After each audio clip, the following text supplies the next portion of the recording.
Hello and welcome. I am Light, and this is my channel. And today we're going to talk about a man who went missing. He went missing in 2012 at the gates of the Arctic National Park in Alaska. Before we get started, if you would please give this video a thumbs up. It really helps my channel. And if you are not subscribed and you would like to be, please go ahead and do so. That also really helps my channel. And if you feel like sharing a video, that would be great as well. All right, let's get started talking about this. Thomas Marco Seibold lived in Three Lakes, Wisconsin, and he traveled to Alaska in June of 2012 to put years of his survivalist training into practice in the state's backcountry. Thomas was a native of Germany. He had spent the previous 6 years teaching and training at the Teaching Drum Outdoor School, which is a survivalist education center that teaches Native American values, along with weather and forecasting, shelter building, as well as primitive hunting and gathering techniques. During his time teaching, Thomas almost died in the Minnesota boundary waters because he had an injury to his leg that happened because of an axe. He nearly bled to death before emergency personnel could reach him. While his friend went for help, he told him to stay put so that his leg would not bleed as quickly. But Thomas tried to walk out on his own anyway. He had a risky side to his personality. He was determined. He was a survivor. During the winter time, Thomas would spend days and sometimes even weeks in the forest. He would live in primitive, handmade shelters and live off a handmade snare line. He made his own clothing from animals he'd eaten and his own gear. In the summer, he would stay out for an entire month at a time in the wilderness and had been doing so for years in the Wisconsin North Woods. He was described as incredibly capable in the wild. He was quiet, he was kind, and he was cheerful. He was a gentle soul with a powerful drive to live the way he believed was the best way. He spent much of this time under the tutelage of the school's founder, Tamarack Song, who described Thomas as a very experienced outdoorsman and a wandering spirit. To make the trip to the Arctic, Thomas had taken a 6-month leave of absence from the outdoor school in September of 2012. Then Thomas headed for a cabin just outside gates of the Arctic National Park and Preserve in Alaska. He left there and headed into the national park and was never seen again. Thomas had began his trip at an Alaskan native fish camp in the southeastern part of the state, and from there traveled north along the Tanana River near Fairbanks, all while living off the land. By September 2012, Thomas had arrived at the northwest Alaska village of Ambler. From there, he traveled about 30 miles up the Ambler River to the cabin home of a woman and her 13-year-old son that his mentor, Tamarack Song, at the outdoor school had put him in touch with. The cabin was in the Brooks Range just outside of gates of the Arctic National Park. The Scheibers, who owned it, had built a comfortable home where they had lived for almost 20 years, from 1984 to 2003, and they had raised 4 sons. So let's talk about this. What is and where is the gates of the Arctic National Park and Preserve? Well, it is a U.S. national park in Alaska and is the least visited national park in the United States. It is also the northernmost national park in the U.S. The entirety of the park lies north of the Arctic Circle, and the second largest park at 8,472,506 acres. The park consists primarily of portions of the Brooks Range of mountains. It was first protected as a U.S. National Monument on December 1st, 1978, before becoming a national park and preserve 2 years later in 1980 upon passage of the Alaska National Interest Lands Conservation Act. There are no roads in the park because of its remoteness and the lack of supportive infrastructure. On September 27, 2012, Thomas said goodbye to the Scheibers and headed off in the gates of the Arctic National Park. That was the last time that he was ever seen. He was expected to be back in touch between the end of October and the beginning of November, with November 10th being the cutoff date to catch his flight back to Wisconsin. His flight was to leave on November 15th. It is clear that something happened which prevented Thomas from following his plans of trekking 30 miles to the town of Kobuk, where he would take a plane back to Fairbanks and then on to Wisconsin.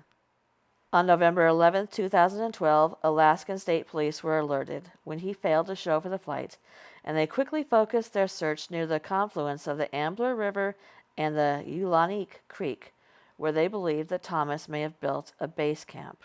Searchers at the Kotzebue post, headed up by Sergeant Dwayne Stone, immediately launched a search, and they were initially very confident they were going to find Thomas, as he had camped alone in extreme northern wintertime climates many times before, including a reindeer hunt in Norway in minus 25-degree temperatures. That's Fahrenheit, by the way. Thomas was highly trained in primitive survival skills, as he was a teacher of such, including building snow shelters, ice safety, making fire, and orienteering without a map or compass. Troopers found Thomas's diary in a cabin, and the last entry was October 7th, where he stated that he was preparing to go on a multi-day exploration trip. The troopers found no evidence of him being in the cabin after the approximate date. In it, he described his hiking and camping higher up into the mountains, exploring for a potential campsite. He also wrote about cleaning and preparing wood at the cabin for the colder weather ahead, which suggested that he was planning to return there. Found that he had taken most of his gear, including at least one .22 caliber rifle and enough meat and provisions to last him a while, but they found no sign to guide them to his whereabouts. Due to the severe weather conditions, the short daylight hours, and the remoteness of the area, the search faced big logistical problems in getting planes to the target areas. Snowmobiles were not able to be used in the search because there were only 3 inches of snow on the mountain terrain at the time. On November 20th, the Alaska State Troopers put everything into one final, last-ditch effort to find Thomas. Up until then, they had been flying a 2-seater Super Club, a slow-flying plane, which was ideal for the valleys, but it was having trouble negotiating the winds in the highlands, which is where Thomas was drawn to. Then they used a Piper Navajo, a 6-seater, so they could put 4 or 5 spotters up in the air at one time. After 3 days of this searching, one plane found a circle drawn on a gravel bar far up the Ambler River, 8 miles north of the Ulanique Creek. They landed. They checked out whether the O could be an O from an SOS signal, yet they found no indication that the circle was connected to Thomas. Thomas could have made the sign for himself to mark a place where he left provisions. Because the circle had such strong meaning to Thomas, it seems more than possible that he had etched the sign. The plane returned to the site the day later to explore the surrounding area for more clues and to take photos. But there was nothing found. So after 6 flights over 13 days, the troopers suspended their search on November 24th as temperatures hit minus 35 degrees Fahrenheit. But the task was taken up by family and friends after they had read about a successful rescue of others who survived in the Arctic conditions for up to 49 days without food or equipment or training, and Thomas had at least some of all 3. The family and friends contracted privately with 2 of the bush pilots previously employed by the troopers. From the very beginning of the search for Thomas, whose disappearance is one of the most mysterious in Alaska, Questions have centered on where exactly he was headed when he last left the cabin on or around October 7th. He probably headed to the Upper Ambler River drainage, also called the Highlands. On November 29th, the troopers handed over Thomas's remaining belongings from the cabin to his next of kin. An assessment of those belongings and subsequent interviews with Ambler area residents who met Thomas revealed 3 new clues. Number 1. A missing map section that Thomas may have had with him indicated that he had an interest in exploring the headwaters of the Imalac, Amokamonic, Cutler, and Redstone rivers, along with the Ambler. When he left the original cabin, Thomas handed the owner a book he had just finished reading.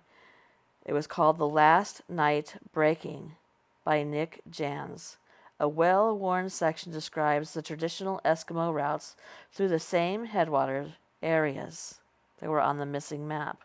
And last, area residents told Thomas alluring stories of the headwaters area's beauty and wildlife, and Thomas read several other books on the area, including Seth Kantner's bestsellers. A quote from Thomas's last diary entry reads, "After I've read a lot about ... this area, it's exciting to actually be here and to see the things with my own eyes." Thomas also wrote about the possibility of rafting down the Ambler River, up which he'd traveled in an outboard-powered canoe to catch a flight out of the small village of Ambler itself. Normally, this would be easy to do.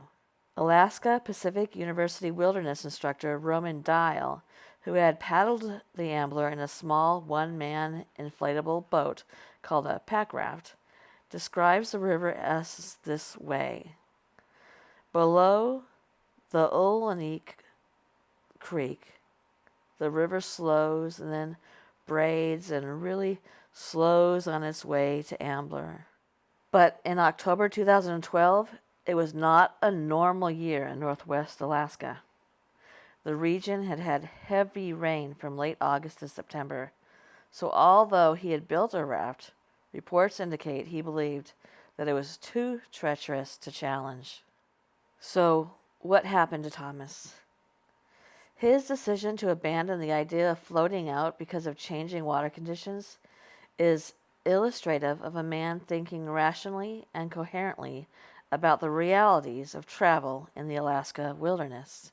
It would appear to strengthen the assumption that Thomas was not a wild-eyed adventurer, but someone who did not take undue risks. Could Thomas have been injured while hiking and succumbed to hypothermia, or was he attacked by wolves or bears? Most wildlife, like bears, would be safely tucked up in their dens or in hibernation at that time of year, so an animal attack would be highly unlikely. What's hard about the Arctic is that when the temperature drops so low in an area, there is very little room for error. But Thomas was carrying a firearm, it seems. Thomas's story likely ended like that of Chris McCandless, whose body was found in an abandoned bus not far off the George Parks Highway in 1992. This is a rather famous story that became a book and a movie. McCandless was a young man from a well-off East Coast family who starved to death on the edge of the Alaska wilderness. The book, by John Krakauer, was titled Into the Wild. There was some controversy about the search efforts and the reluctance to engage with the Native American population. Rico DeWild, a young Alaskan entrepreneur who grew up in the Athabascan village of Huslia, south of the search area, who ran his own Fairbanks-based clothing business, said, "From what I talked to the people, they didn't even know that there was someone missing out there." Some of the village search and rescue volunteers were told that the Alaska Dispatch had never asked them to help in the search, although they did hear about it through the grapevine. Respective Native elder Walter Sampson, once the head of the now-closed Civil Air Patrol unit in Kotzebue admitted that he and a friend flew their own search rescue because they thought too little was being done to find Thomas. D. Wild said, "Just flying through the air isn't going to do shit. You got to get some foot soldiers in there. But troopers, they've got so much pride. They never went to work with natives. Those guys living there, they've got ways to find people. And even if the guy was not from out there, I think the natives would want to get his body out of there." An interesting fact that we all might not be aware of is that it is very common that people who go missing in the U.S. national parks have German ancestry. Despite Thomas's extensive outdoor and cold weather experience, he has never been found. There aren't many men or women who are trained as well as Thomas to handle a situation like this. Many things could have happened to him out there in the Alaska wilderness, but de Wild's accusations seem pretty on the money. Will Thomas's remains ever be located? This is a huge area of nearly 8.5 million acres. It seems unlikely at best.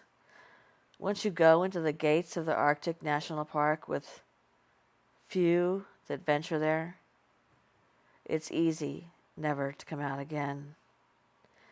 Thomas Seibold's case remains unsolved, and he was declared legally dead in 2013. Thank you for coming to my channel, and good night.